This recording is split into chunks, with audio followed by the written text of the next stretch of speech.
Obviously, you have a lot of experience returning in your group this year. Just Yeah. what's your expectations leading into the season? You said it all. You having one of the most experienced groups. The expectation is that we have to continue developing our skill set, I'm challenging my group to bring along some of the younger guys and see if we can just it I guess I would say spark the entire defense to play at another level. But our standards are always high in the corner group, and I try not to. I don't want to say aim low, but these guys have a high expectation of themselves, and I think that's been something that I was fortunate to establish early with these guys. So, you know, pretty high. What do you think it says just about their characters that they're coming back for another Yeah. year and just want this to work? Yeah. But I think that is a testament to the program itself because obviously those kids had an opportunity to leave if they wanted to, but Coach Drink and Coach Baker and all the defensive guys, like those kids enjoy being around it, and they believe in us. They believe that we can take their game to another level. So I think that was a big part of a reason why they chose to come back. Obviously, there's still some progressions that each of those veteran players can make.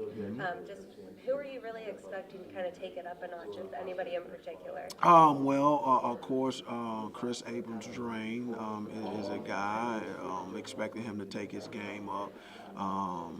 He and I talked about what his goals are, I helped him with some individualized planning stuff to help him meet his goals. Same with Ennis Rakestraw. Same thing. The guy's really competitive. Looking forward to him just playing. I love the way he plays again. I love his intensity and his passion. Sometimes we just got to reel it in a little bit, but I'm excited about him. And then there's some other guys, like Marcus Clark. Looking forward to getting him going a little bit and contributing more from a special team standpoint. And Dre Norwood is a guy that I'm excited about as far as help lightening the load on those guys because they played a ton of reps. But I'm really excited about the group as a whole, hopefully those guys can live up to the expectation, which I know they can. You mentioned Marcus just coming in mid-season, getting his groove on things. Just how much of a key player do you think he's going to be this year? We're definitely going to count on him, especially like I said, in some special team situations. He's a veteran guy. He has experience. He's an older guy. He's seasoned, and again, I just trying to carve out a niche for him as far as rep wise and again helping his team as a whole on special teams as well. Expect like when the season ended, were you expecting to get NSN, KAD back? It was such a whirlwind with the transfer portal and all that. Truthfully, I didn't know what to expect, but one thing I knew for sure, we had really good relationships with those guys, so they were open to the dialect and the dialogue. With some of the things that we talked about as far as just being transparent with one another. Hey, here's what we think we can do to elevate your game. Here's some things that you want to, you may need to work on or look at. And they were open to that, and they voiced their concerns, and we met somewhere in the middle, and, we're fortunate to have those guys back. Do they feel like they're underrated? I mean, you look at sometimes Ennis on social media. All the time, every time, and I tell those guys, man, don't fall into that. Just if you feel like you're being undervalued, just use that as fuel for your motivation. You have, evidently there's still some doubters out there, so just use it to work to continue to get better and prove them wrong. You had an opportunity. As coaches, do you guys like try to foster that, like get guys to feel like underdogs? I mean, because you remember after that championship game where Georgia, like apparently all their players. No doubt. Of course, it's all about, coaching, in my opinion, a lot of time is it's about motivation. What can you grab to motivate to get guys to do it a little bit better?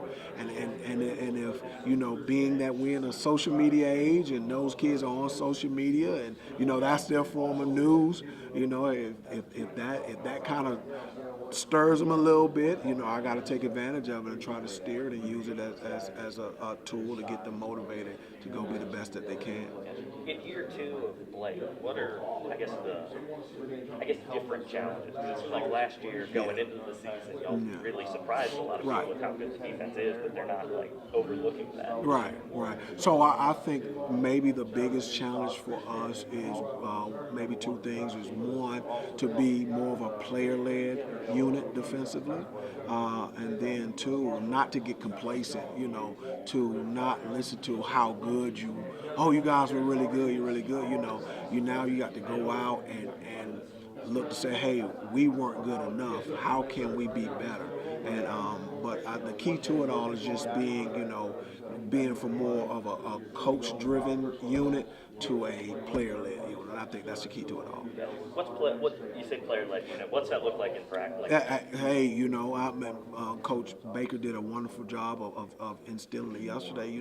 Normally right before the team gets ready to take the field, he's the one telling them, hey, get your guys up, get set, let's take the field. Now the players are in charge of doing that. And, we had some guys really step out and take charge of that. So, if they feel like a guy's not holding up his end of the deal as far as assignment-wise or effort-wise, instead of a coach being the first one to say something about it, the players are doing it. And given that there's not as much, I guess, wholesale change as sort of last season, what are you trying to get out of spring ball here? Just again fine tune the details of what we did last year, from a scheme standpoint, and then too, just for some younger players to develop and emerge, see how they could potentially help us. And then too, lastly, probably, try out a couple of new things schematically and see, how they fit and how our kids adapt to it.